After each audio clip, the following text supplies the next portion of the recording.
राम प्रसाद गांव का इज्जतदार आदमी था। खेती बाड़ी थी, पक्का मकान था और लोगों में रौब भी था। लेकिन उसके दिल में एक जहर था। वो मानता था कि बेटियां बोझ होती है। उसकी दो बेटियां थी, बड़ी सीमा और छोटी मंजू। जब सीमा पैदा हुई थी उस दिन राम प्रसाद ने मिठाई नहीं बांटी थी, और जब मंजू पैदा हुई उसने तो रिश्तेदारों के सामने साफ कह दिया था, भगवान ने मेरी किस्मत ही खराब कर दी, एक बेटा भी नहीं दिया। सीमा ये बातें बचपन से सुनती आई थी। मंजू छोटी थी पर माहौल समझती थी। घर में जब भी खर्च बढ़ता, राम प्रसाद गुस्से में कहता, दो दो बेटियां हैं, शादी में बर्बाद हो जाऊंगा। माँ चुप रहती। सीमा और मंजू भी चुप रहना सीख गई थी। एक दिन स्कूल से खबर आई, सीमा पूरे ज़िले में टॉप हुई थी। पूरा स्कूल खुश था। टीचर ने कहा, आपकी बेटी बहुत आगे जाएगी। लेकिन घर लौटते ही राम प्रसाद ने बस इतना कहा, लड़की पढ़ लिख कर क्या करेगी, आखिर शादी ही तो करनी है। सीमा के हाथ में पकड़ा सर्टिफिकेट धीरे धीरे नीचे गिरा। उस रात उसने पहली बार चुपचाप रोते हुए कहा, काश मैं बेटा होती। मंजू पास बैठी थी। उसने बहन का हाथ पकड़ा। दीदी, हम साबित करेंगे कि बेटियां बोझ नहीं होती। सीमा ने आंसू पोंछे। उस दिन दोनों बहनों ने एक वादा किया, हम एक दिन पापा को गर्व महसूस करवाएंगे, चाहे कुछ भी हो जाए। लेकिन उन्हें नहीं पता था वक्त इतना आसान नहीं होता, और राम प्रसाद की सोच उनकी ज़िंदगी का सबसे बड़ा तूफान बनने वाली थी। समय बीतता गया। सीमा ने 12वीं में फिर टॉप किया। उसे शहर के बड़े कॉलेज से एडमिशन का ऑफ़र आया।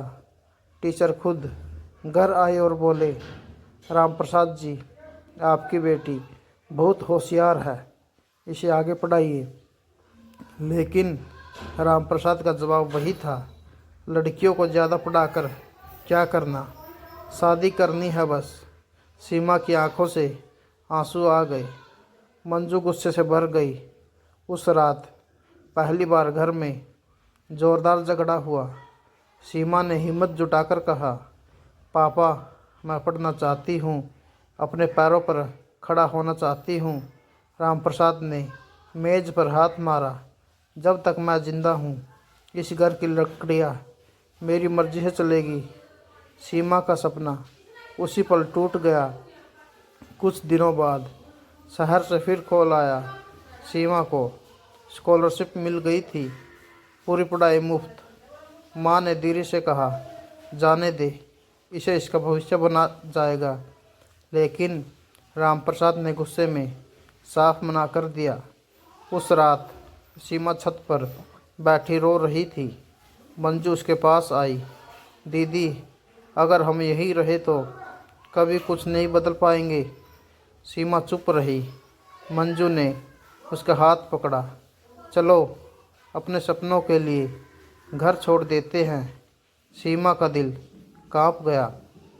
घर छोड़ना आसान नहीं था, लेकिन उसी वक्त नीचे से पापा की आवाज़ आई, दोनों बेटियां मेरे सिर का बोझ है।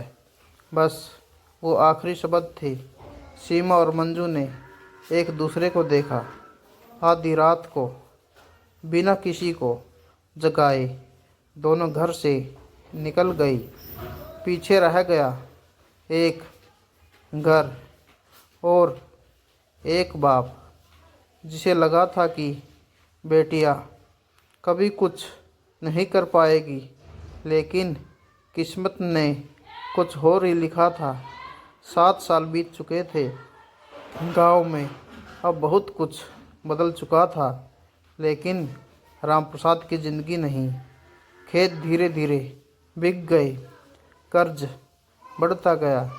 दोस्त दूर हो गए और जो लोग पहले उसकी हाँ में हाँ मिलाते थे अब रास्ता बदल लेते थे।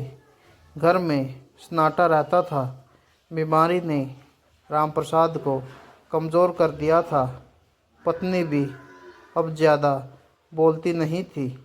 कभी कभी रात में वह उठकर आंगन में बैठ जाता और खुद से बुदबुदाता। पता नहीं दोनों कहाँ होंगी, लेकिन अहंकार अब भी पूरी तरह टूटा नहीं था। गांव में अचानक हलचल मच गई। सड़क पर बड़ी गाड़ियां आकर रुकी। लोग इकट्ठा होने लगे। किसी ने कहा, कोई बड़ी अफसर मैडम आई है शहर से। रामप्रसाद भी लाठी टेकते हुए बाहर आया। उसने देखा, सफ़ेद गाड़ी में एक महिला उतरी, साधारण लेकिन आत्मविश्वास से भरी। लोग उसके सामने सम्मान से खड़े हो गए। मैडम सीमा जी आई। रामप्रसाद का दिल एक पल को रुक गया। सीमा, वही सीमा, उसकी बेटी। वह ध्यान से देखने लगा। हाँ, वो सीमा ही थी, लेकिन अब वो टूटी हुई लड़की नहीं थी। वो एक बड़ी प्रशासनिक अधिकारी थी। पूरे गांव की सड़कें और स्कूल सुधारने का प्रोजेक्ट लेकर आई थी। लोग तालियां बजा रहे थे। रामप्रसाद की आंखों के सामने वो दिन घूम गया जब उसने कहा था, लड़की पढ़ लिख कर क्या करेगी। उसी समय दूसरी गाड़ी रुकी। उसमें से उतरी एक डॉक्टर की वर्दी में मंजू। अब वह शहर के बड़े अस्पताल में सर्जन थी। गांव में मेडिकल कैंप लगाने आई थी। गांव वाले फुसफुसा रहे थे, देखा, बेटियां बोझ नहीं होती। रामप्रसाद का सिर झुक गया। लेकिन कहानी यही ख़त्म नहीं होती। असल चोट अभी बाकी थी। सीमा और मंजूर की नज़र जब अपने बूढ़े बीमार पिता पर पड़ी तो माहौल अचानक बदल गया। गांव के बीचों बीच भीड़ लगी थी। सीमा मंच से उतर रही थी। तभी उसकी नज़र सामने खड़े एक कमज़ोर झुके हुए बूढ़े पर पड़ी। लाठी के सहारे खड़ा, सफ़ेद बाल, कांपते हाथ। वो उसके पापा थे, रामप्रसाद। दोनों की आंखें मिली। समय जैसे रुक गया। मंजू भी वही आ गई। उसकी आंखों में गुस्सा था, दर्द था और अधूरे बचपन की चुभन भी। रामप्रसाद कुछ बोल नहीं पा रहा था। आखिर उसने कांपती आवाज़ में कहा, सीमा, मंजू, मैं गलत था। ये वही आदमी था जिसने कहा था बेटियां बोझ होती है। आज वही आदमी सबके सामने झुका हुआ था।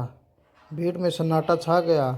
मंजू ने धीमे लेकिन ठंडे स्वर में कहा, जब जब हमें घर से निकाल रहे थे तब भी याद था कि हम आपकी बेटियां हैं। रामप्रसाद की आंखों से आंसू बह निकले। मुझे माफ़ कर दो। उस दिन मेरा घमंड बोल रहा था, आज अकेलापन सज़ा दे रहा है। सीमा चुप रही। उसके दिमाग में वो रात घूम रही थी।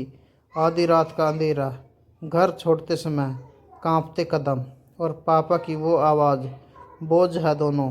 गांव वाले देख रहे थे। अब फैसला बेटियों के हाथ में था। सीमा ने जो कहा उसने सबको रुला दिया। सीमा आगे बढ़ी। उसने अपने पिता के कांपते हाथ पकड़ लिए।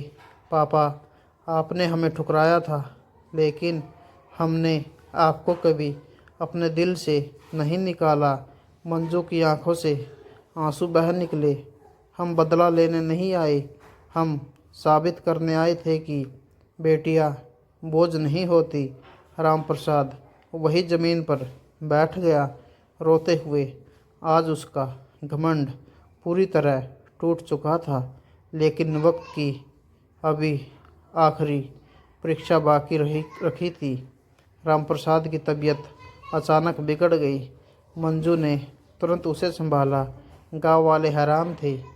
जिसे बोझ कहा गया वही आज जान बचाने में लगी थी। गांव के सामुदायिक भवन को अस्थायी अस्पताल बना दिया गया था। मंजू लगातार अपने पिता रामप्रसाद का इलाज कर रही थी। सीमा उनके सिरहाने बैठी थी। रामप्रसाद की सांसें भारी हो चुकी थी। कमरे में सन्नाटा था। सिर्फ मशीन की धीमी आवाज़ और रोके हुए आंसू। रामप्रसाद ने मुश्किल से आंखें खोली। सीमा, मंजू दोनों झुक गई। मैंने जिंदगी भर बेटे की चाह में हीरे ठुकरा दिए। उसकी आवाज़ टूट रही थी। सीमा रो पड़ी। मंजू का हाथ उनके सीने पर था। पापा, अब कुछ मत बोलिए। लेकिन रामप्रसाद रुकना नहीं चाहता था। अगर मुझे एक मौका और मिलता तो मैं गर्व से कहता, ये मेरी बेटियां है। उसकी आंखों से आंसू बह निकले। पूरा गांव बाहर खड़ा था। जिस आदमी ने कभी बेटियों को बोझ कहा था, आज वही आदमी अपनी आखिरी सांसों में उसी सच को स्वीकार कर रहा था।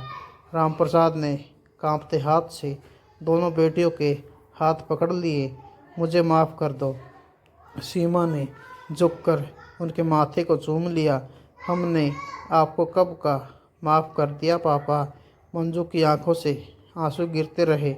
अगले ही पल रामप्रसाद की पकड़ ढीली पड़ गई। मशीन की आवाज़ सीधी लाइन में बदल गई। सीमा चीख पड़ी, पापा। मंजू ने सिर झुका लिया। रामप्रसाद ने आखिरी सांस अपनी बेटियों की गोद में ली। कुछ महीनों बाद गांव में एक बड़ा बोर्ड लगा था, सीमा मंजू गर्ल्स स्कूल। सीमा ने अपनी सरकारी योजना से गांव में बेटियों के लिए अलग स्कूल खुलवाया। मंजू हर महीने मुफ्त मेडिकल कैंप लगाने लगी। गांव के लोग अब कहते थे, जिसे बोझ समझा गया वही गांव का गर्व बन गई। और हर साल रामप्रसाद की बरसी पर पूरा गांव एक ही बात दोहराता, बेटियां बोझ नहीं होती, वो परिवार की असली ताकत होती।